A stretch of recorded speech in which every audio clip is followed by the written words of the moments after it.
The dust cloud appeared on the horizon just after dawn, growing larger with each passing minute. Sarah Whitman pressed her face against the cracked window of her small farmhouse, her heart pounding as she counted the approaching riders. 7 men on horseback, their weapons glinting in the morning sun. She had been expecting this day, dreading it, but hoping it would never come. Behind her, little Tommy tugged at her worn skirt. "Mama, I'm hungry," he whispered, his voice barely audible. At 8 years old, he had learned not to complain too loudly about the empty feeling in his stomach that had become their constant companion. His sister Emma, only 6, sat quietly in the corner, clutching a threadbare doll that had once belonged to their grandmother.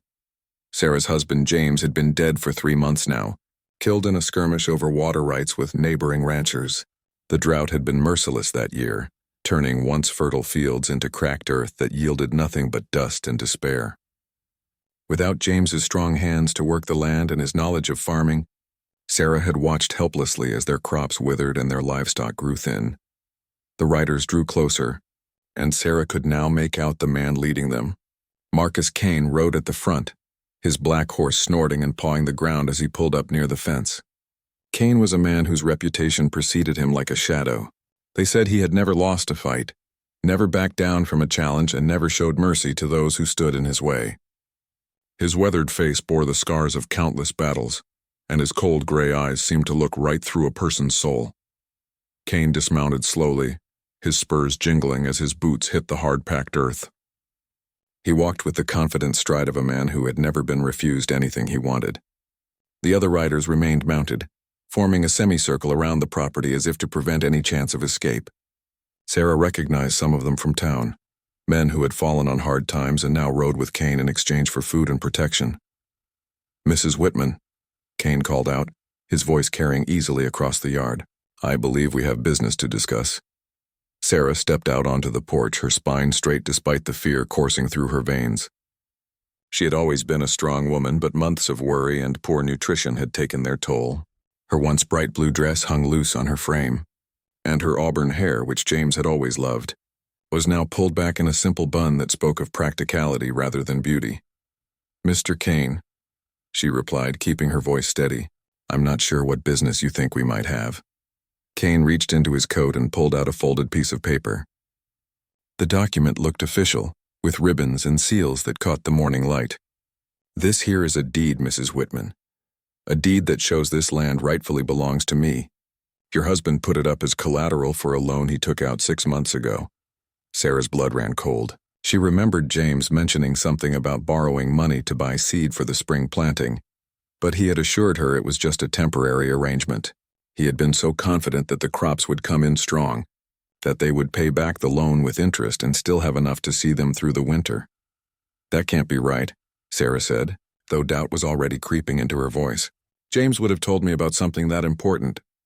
Kane unfolded the paper and held it up so she could see James's signature at the bottom. Even from a distance, she recognized her husband's careful handwriting. "Your husband was a gambling man, Mrs. Whitman. Not just with cards, but with the future of his family. When the crops failed and he couldn't pay what he owed, this land became mine according to the terms of our agreement." Tommy appeared at Sarah's side, peering around her skirt at the intimidating strangers. Kane's eyes fell on the boy, taking in his thin frame and the way his clothes hung too large on his small body. A slight smile played at the corners of the warrior's mouth, though there was no warmth in it. "I'm a reasonable man," Kane continued, folding the deed and placing it back in his coat. "I'll give you until sunset to gather your belongings and be on your way. Consider it a kindness I'm showing to a widow and her children." "This is our home," Sarah said, her voice growing stronger with desperation. "My children were born in that house. We have nowhere else to go." Kane shrugged as if the problems of a widow and her children were of no concern to him. "That's not my problem, Mrs. Whitman. I have plans for this land, and they don't include supporting your family out of charity." Sarah looked around at the property that had been in James's family for 2 generations. The house needed repairs they couldn't afford. The barn was half empty and the fields lay barren, but it was still theirs. Or so she had thought. Now she was learning that her husband's desperation had cost them everything. "Please," she said, hating the way the words sounded coming from her lips. "Give us more time. Let me work the land and pay you what James owed. I can learn to farm. I can make this place profitable again." Kane studied her for a long moment, his gray eyes taking in every detail of her appearance. Behind him, his men shifted restlessly in their saddles, eager to be done with this business and move on to whatever violence awaited them next. "You think you can work this land better than your husband did?" Kane asked, his tone mocking. "A woman who's never held a plow in her life? Look around you, Mrs. Whitman. This place is already dead. I'm just here to bury it proper." As if to emphasize his point, a hot wind blew across the yard, stirring up dust devils that danced between the buildings. In the distance, Sarah could see the skeleton of what had once been their vegetable garden. Now nothing but withered stalks and empty earth. Kane turned back toward his horse, apparently considering the conversation finished. "Sunset, Mrs. Whitman. Don't make me come back here after dark." As the dust from Kane's departure settled, Sarah stood frozen on the porch, her mind racing through impossible calculations. Where could they go? What could they do? The nearest town was 15 miles away, and she had barely enough money left to buy food for a week, let alone secure lodging for herself and 2 children. Tommy and Emma had retreated inside, sensing the gravity of the situation even if they didn't fully understand it. Sarah could hear them whispering to each other in the kitchen, their young voices filled with the kind of worry that no child should have to carry. She had tried so hard to shield them from the worst of their circumstances, but hunger was impossible to hide, and fear had a way of seeping through even the strongest walls. Sarah walked back into the house, her footsteps echoing in the sparsely furnished rooms. Most of their good furniture had been sold months ago to buy food and medicine when Emma had fallen ill with fever.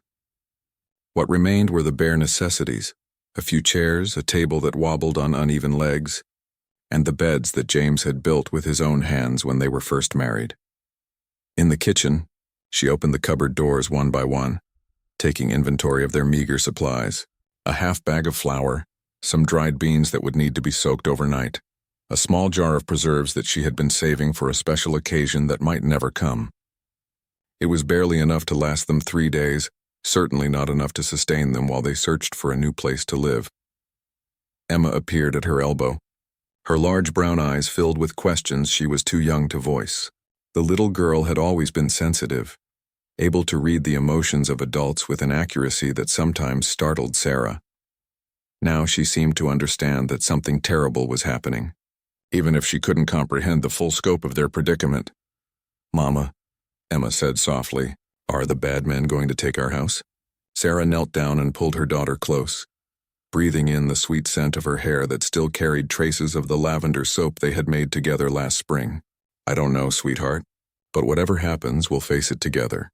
Tommy, ever the protector despite his young age, squared his shoulders and tried to look brave.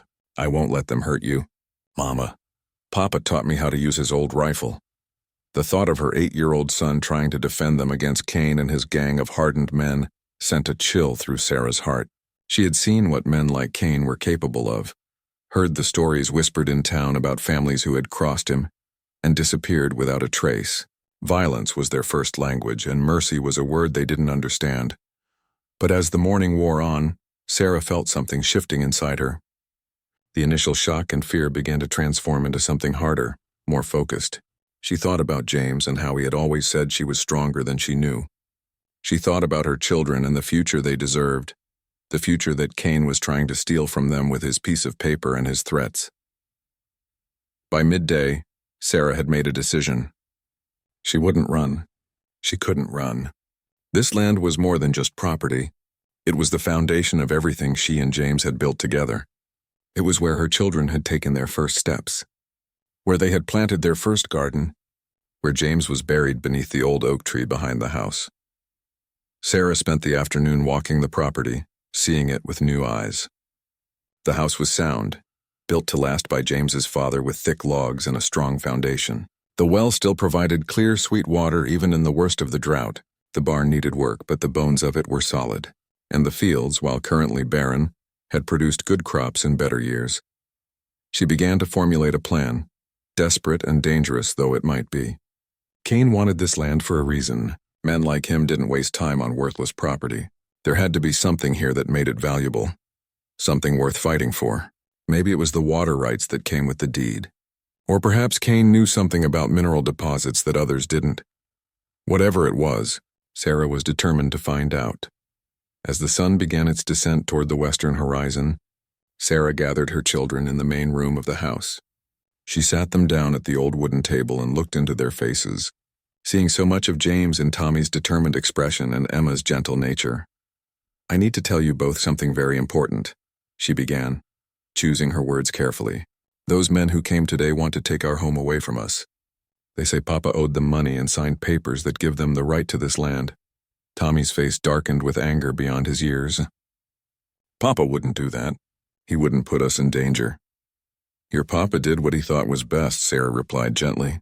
"He was trying to provide for us to make sure we had enough food and seed for planting. Sometimes grown-ups have to make very difficult choices, and sometimes those choices don't work out the way we hope."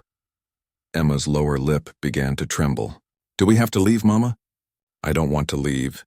Sarah reached across the table and took both of her children's hands in hers. "We're not leaving. This is our home and we're going to fight to keep it. But how?" Tommy asked. "There are so many of them and they have guns."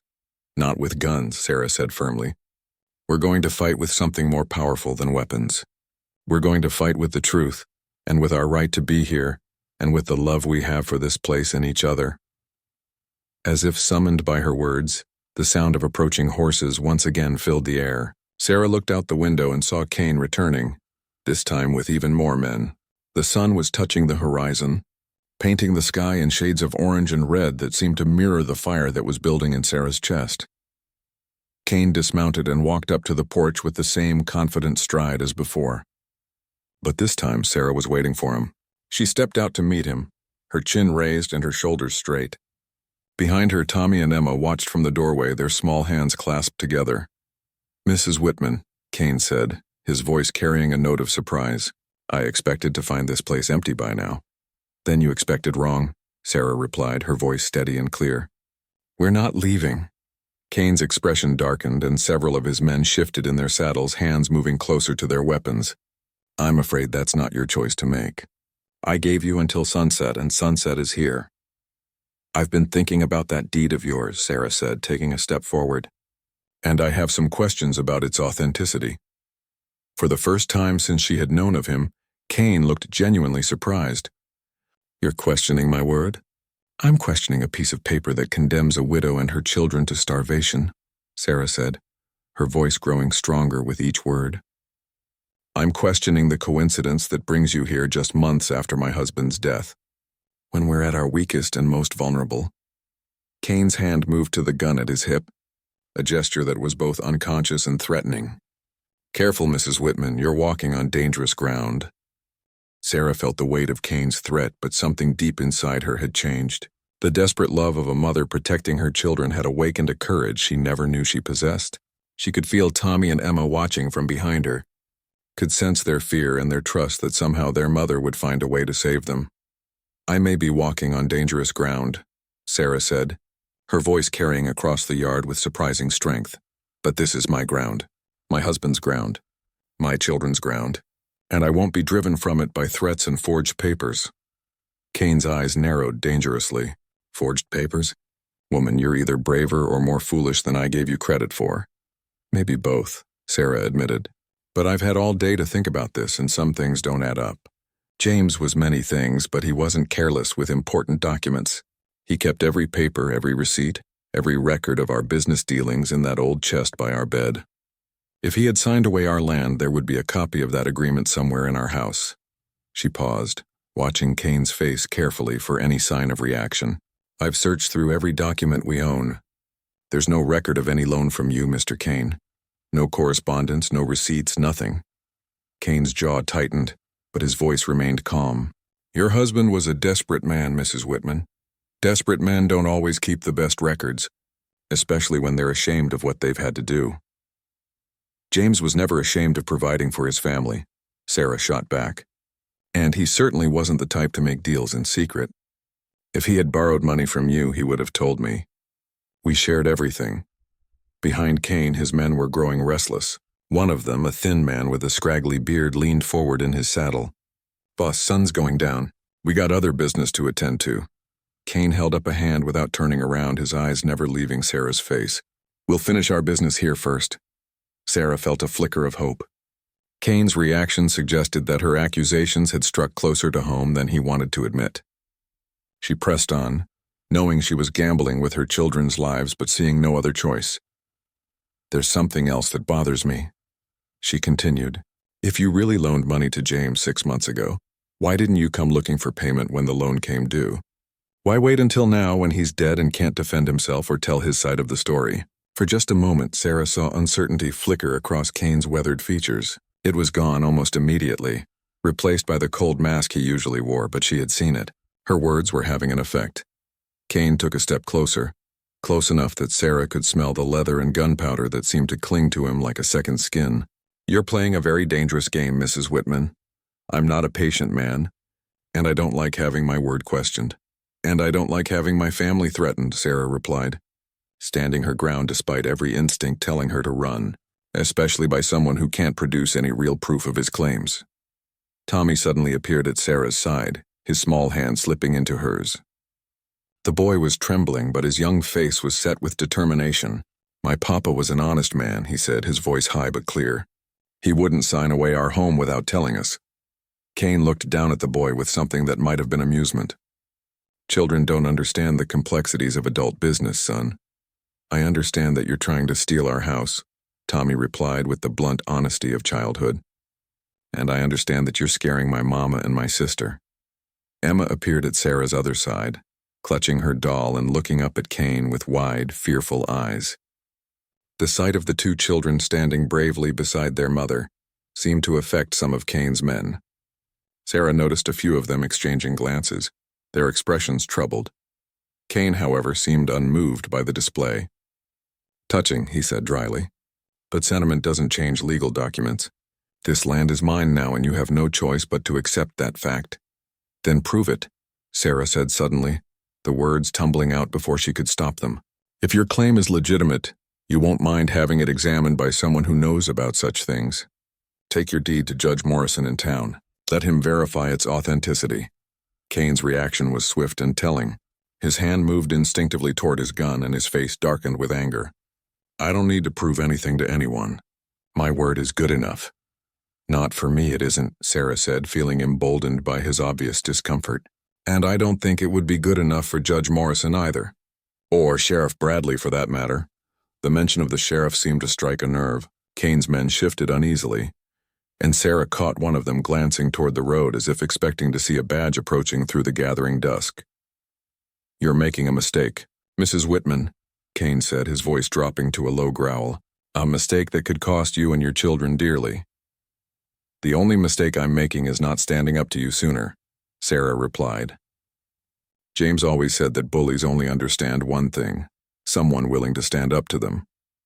Kane studied her for a long moment, and Sarah could see him weighing his options. He had clearly expected this to be a simple matter of intimidating a helpless widow into abandoning her home. He hadn't counted on resistance and certainly hadn't expected to have his documentation challenged.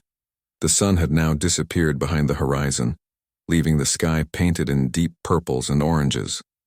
In the gathering twilight, the standoff took on an even more ominous quality.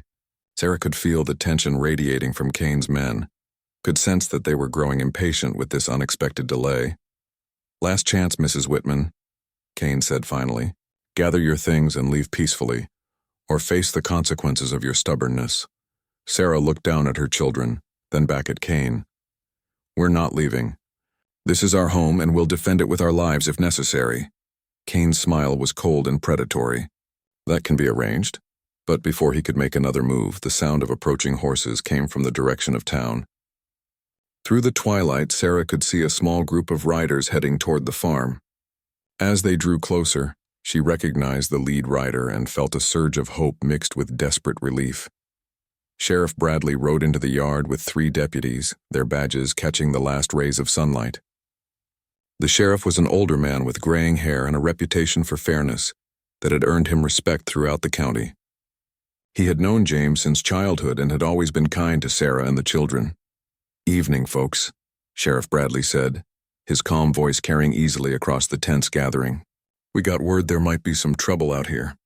Kane straightened, his expression becoming guarded. "No trouble, Sheriff. Just conducting some business with Mrs. Whitman here." "What kind of business?" the sheriff asked, his sharp eyes taking in the scene before him. The armed men, the frightened children, and Sarah's defiant stance. Sarah spoke up before Kane could answer. Mr. Kane is claiming that James signed over our land to him as collateral for a loan. He's demanding that we leave immediately. Sheriff Bradley dismounted and walked over to examine Kane's deed. He studied it carefully in the fading light, his experienced eyes noting details that Sarah had missed. After several minutes, he looked up with a frown. "Mr. Kane," he said slowly, "I'm going to need you and your men to accompany me back to town. I have some questions about this document that need answering." Kane's face went rigid at the sheriff's words.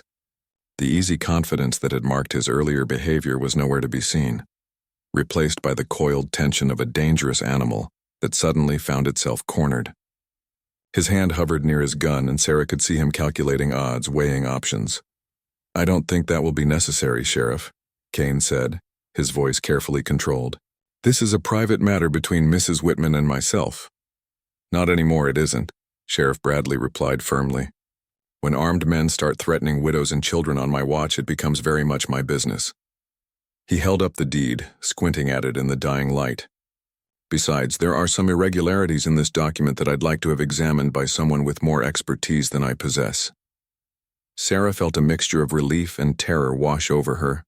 The sheriff's arrival had changed the dynamic of the confrontation, but she could see the violence simmering just beneath the surface of Kane's calm exterior.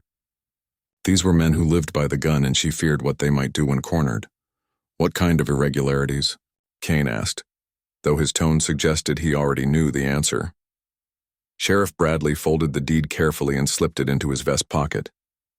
"The kind that make me wonder if this document is worth the paper it's written on.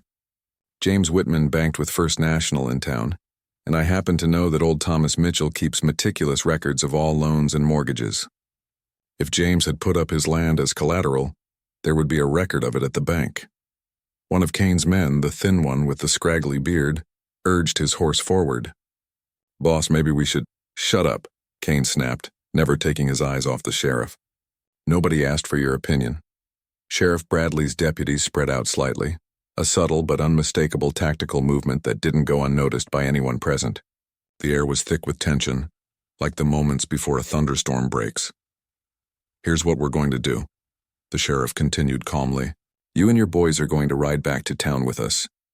We'll have a nice, civilized conversation about where this deed came from and how you came to be in possession of it. Mrs. Whitman and her children are going to stay right here where they belong." Kane's laugh was harsh and bitter.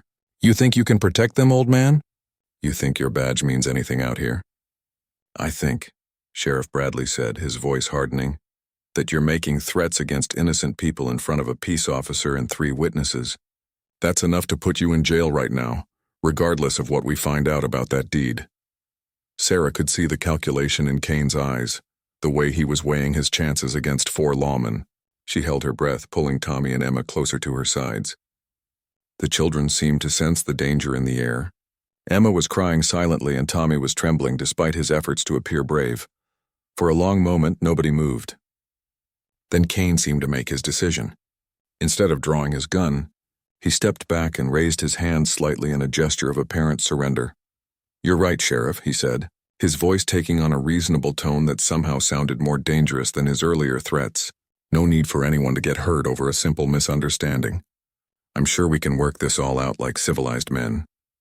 Sheriff Bradley wasn't fooled by the sudden change in demeanor. "I'm sure we can. Mount up, gentlemen. We've got some riding to do."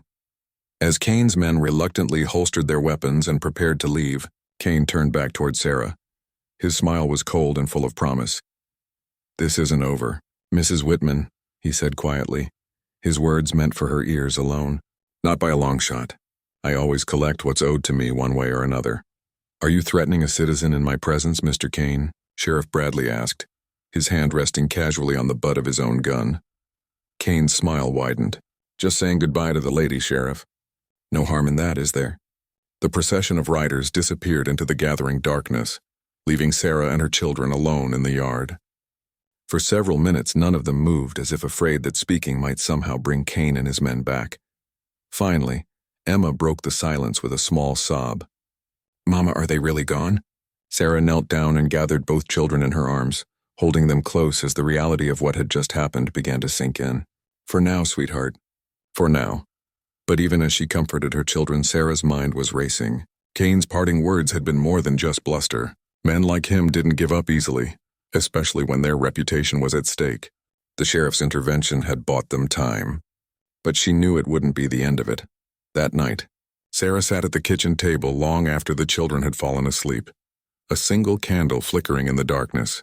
She had pulled out every document James had ever kept, spreading them across the wooden surface as she searched for any clue that might help her understand what was really happening.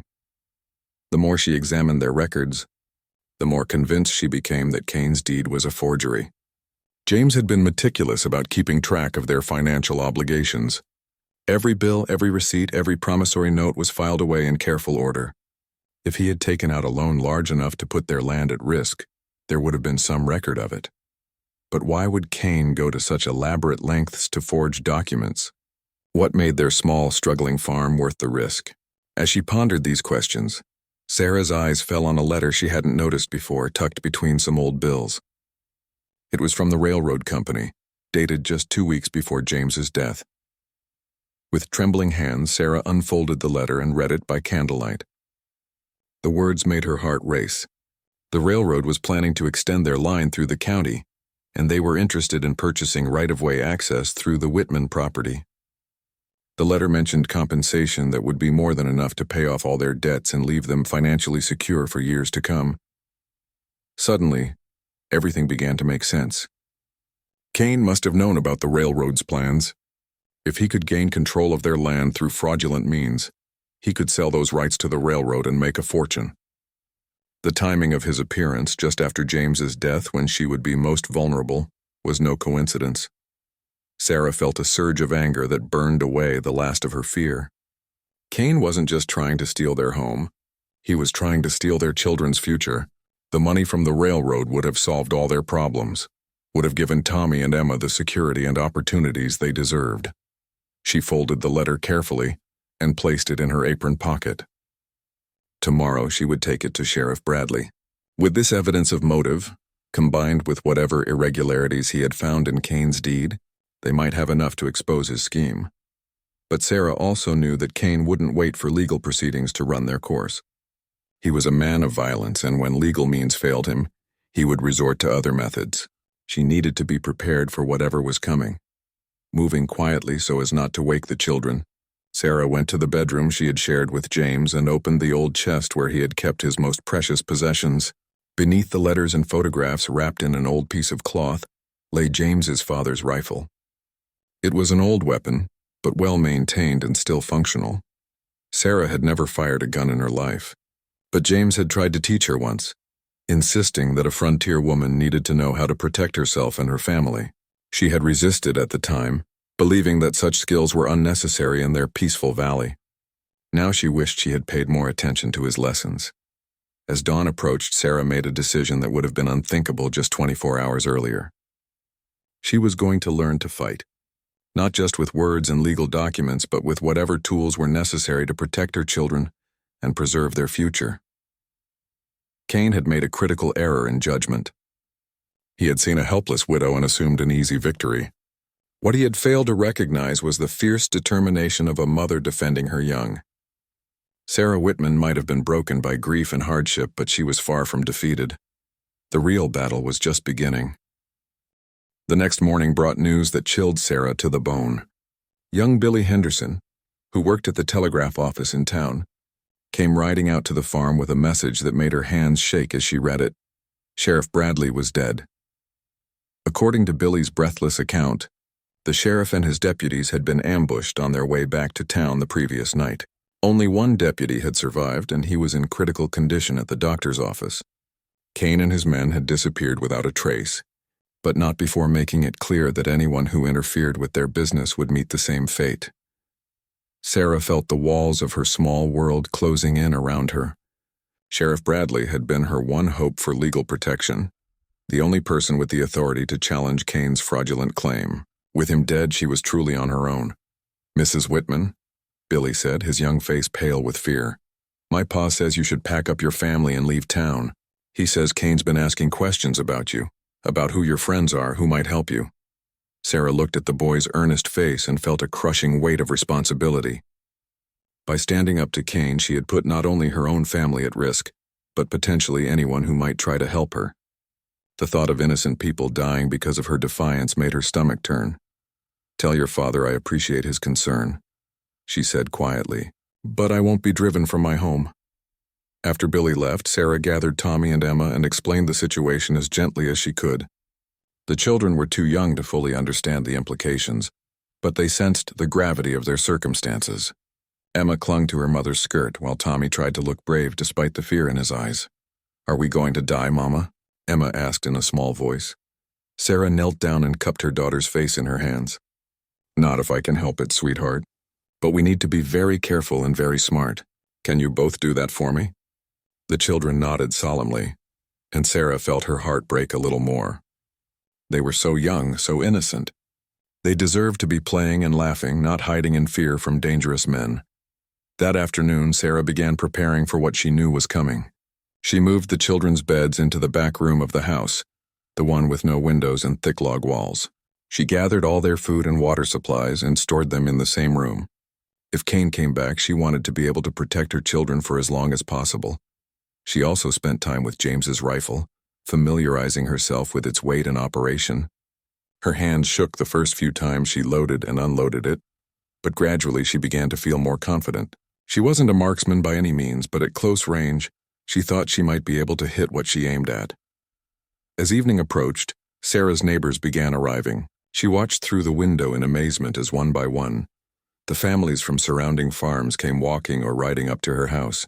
There was old Henrik Larsson with his sons, the Martinez family from the next valley over, even the widow Peterson with her teenage boys. Sarah stepped out onto the porch, overwhelmed by the sight of nearly 20 adults and older children gathered in her yard.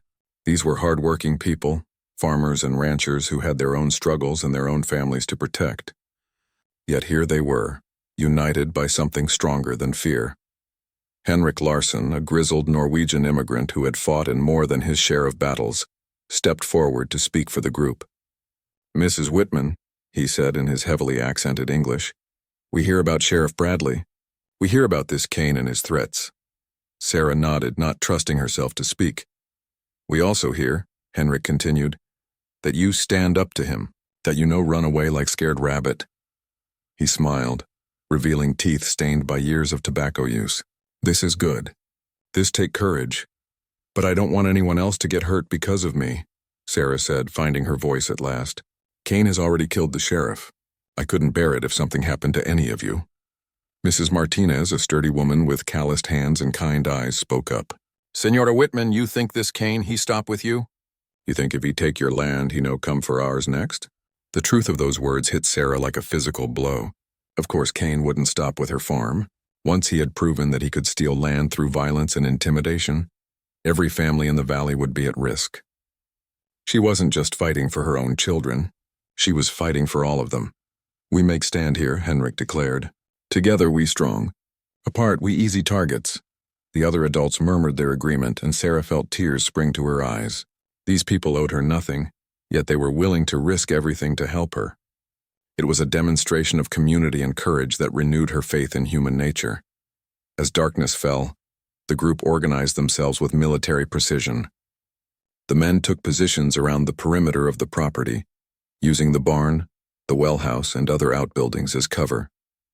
The women and younger children gathered in the main house, where they could tend to anyone who might be wounded and provide a second line of defense if needed.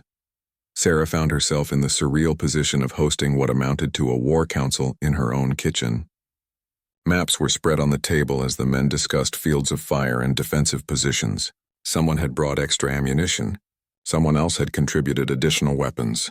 These farmers and ranchers, many of whom had served in the military or fought in range wars, knew exactly what they were doing. Tommy and Emma huddled close to their mother, wide-eyed at the sight of their quiet farmhouse being transformed into a fortress. The other children present seemed to view it as an exciting adventure, but Sarah's children had seen Kane's cold eyes and understood the reality of their situation. "How many men does Kane have?" asked Juan Martinez, Henrik's closest neighbor and a veteran of several border conflicts. 7 that I saw yesterday, Sarah replied. But with the sheriff dead, he might have picked up more.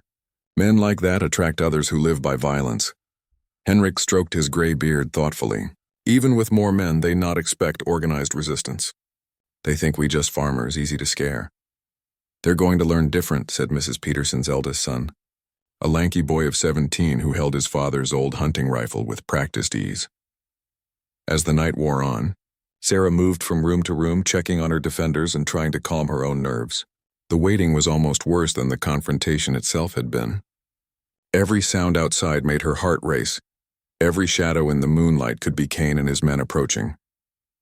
Around midnight, one of the lookouts spotted movement on the road. The word was passed quietly from person to person. Riders approaching, at least 10 of them, moving slowly and trying to stay concealed. Sarah gathered Tommy and Emma and retreated to the back room as planned. She could hear the adults taking their positions, the soft click of rifles being cocked, the whispered final instructions. Her own hands gripped James's rifle so tightly that her knuckles went white. The attack, when it came, was swift and brutal. Kane had apparently decided that subtlety was no longer necessary. His men rode hard into the yard, firing at anything that moved and trying to overwhelm the defenders through sheer aggression, but they had underestimated their opponents. These weren't helpless victims. They were frontier people who knew how to fight for what was theirs. The night erupted in gunfire as the two sides engaged in deadly combat. Sarah crouched in the back room with her children, listening to the battle rage outside. Bullets shattered windows and thudded into the log walls. She could hear men shouting, horses screaming, and the constant crack of rifle fire. Several times she heard footsteps on the porch and raised her own weapon, ready to defend her children's lives with her own.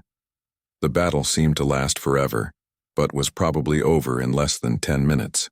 Gradually, the gunfire died away, replaced by the moans of wounded men and the nervous nickering of frightened horses. Sarah waited in the darkness, her heart pounding until she heard Henrik's voice calling her name. Mrs. Whitman is safe now. You come out. Slowly, Sarah emerged from the back room with her children.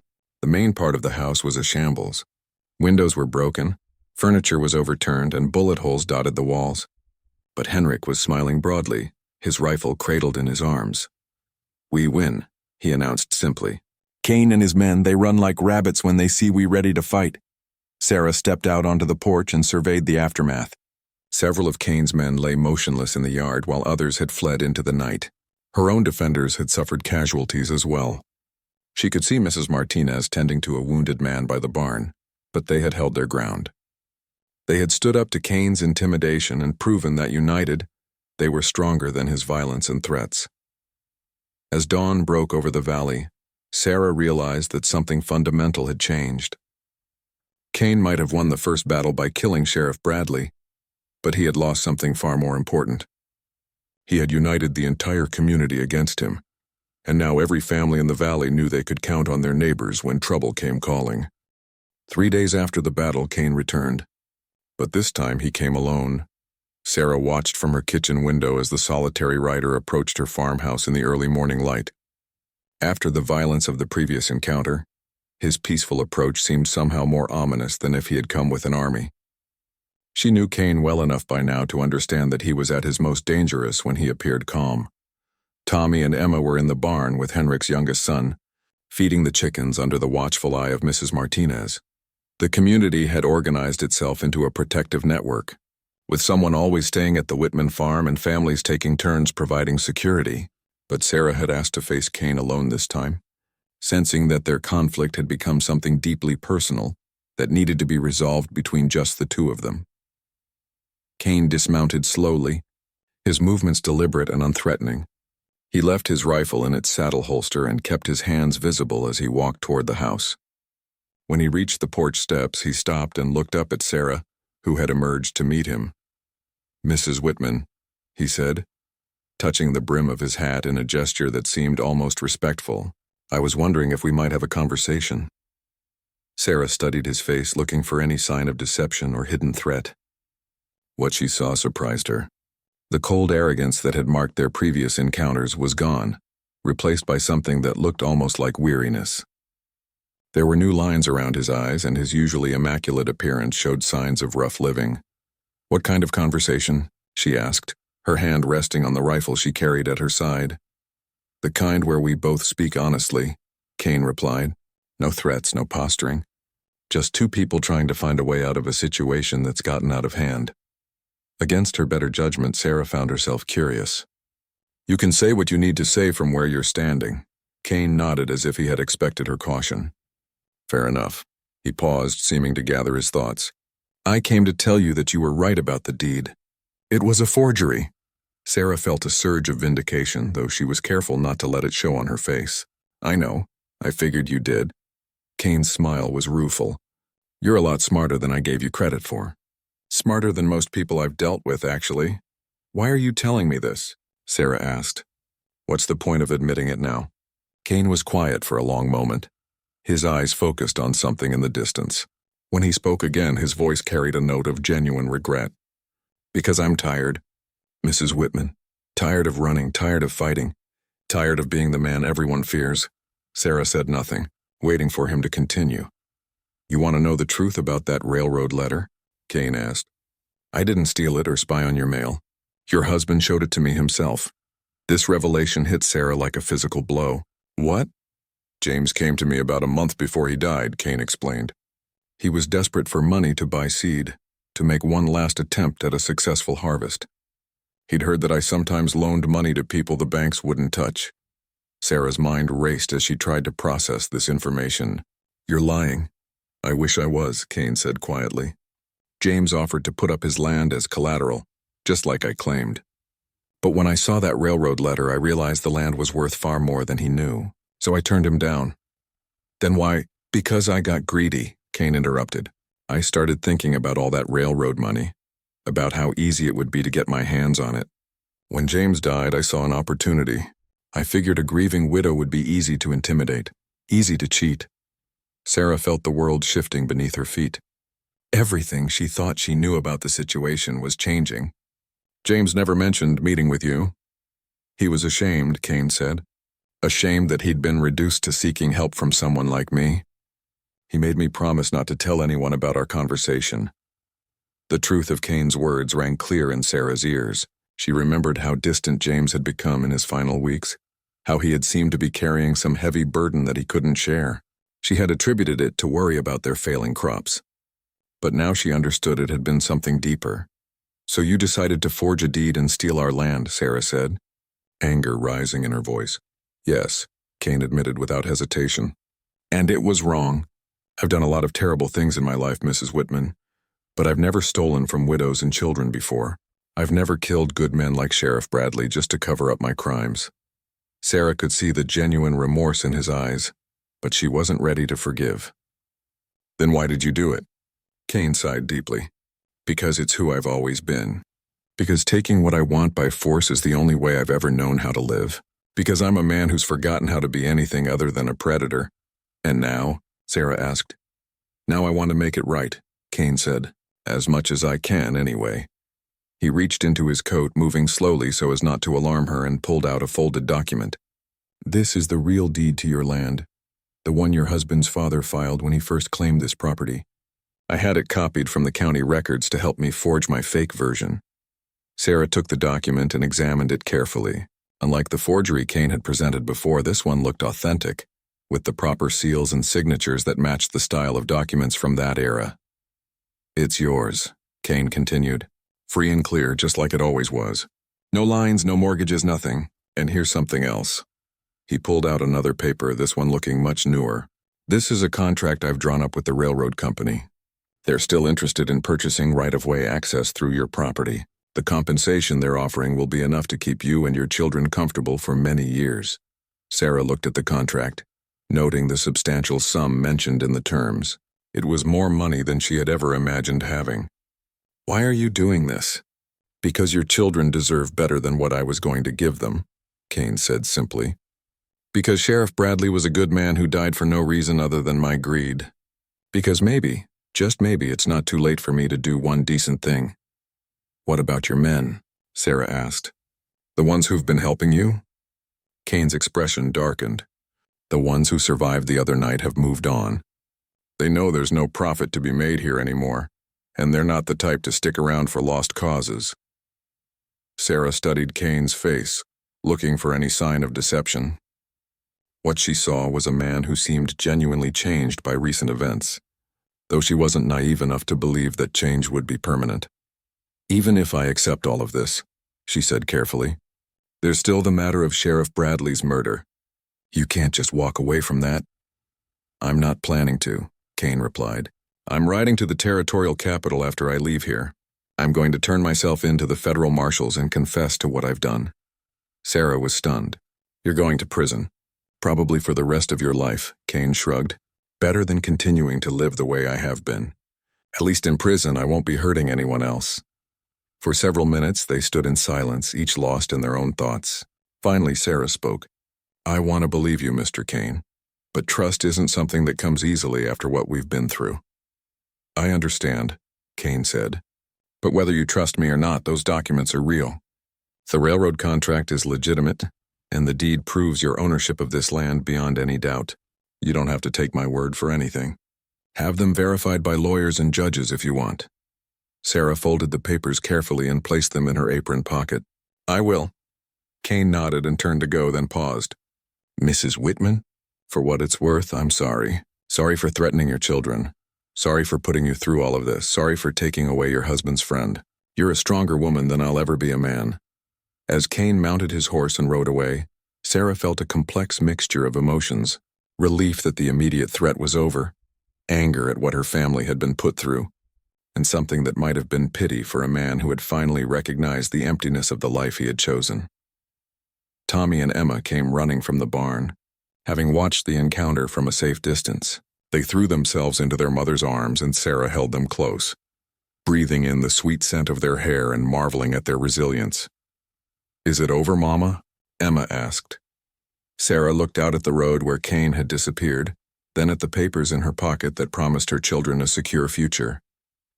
She thought about the community of neighbors who had rallied to their defense, about the strength she had discovered within herself, about the legacy of courage that James had left behind. Yes, sweetheart, she said, kissing the top of her daughter's head. It's over. We're going to be just fine. And for the first time in months, Sarah truly believed it.